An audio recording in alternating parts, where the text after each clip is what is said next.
Before Globe Life, I was a 911 dispatcher. I dispatched for police, fire, and EMS, took 911 calls. I actually loved what I did on a daily basis, but there wasn't any growth opportunity in dispatch. I knew that I was going to be sitting in the basement of a police department for the rest of my life, working 12-hour shifts, making ends meet. So I just kind of went in search of something new.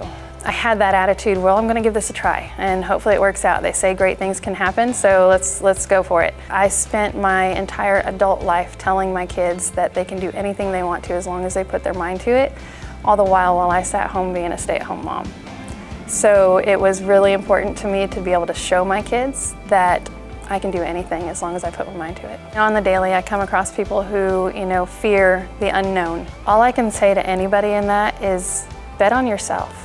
If you are that type of person that you feel like you are the best employee at whatever job you've done, you're just not recognized or appreciated, and you feel like you're working your life away and not getting anywhere, this is where you need to be.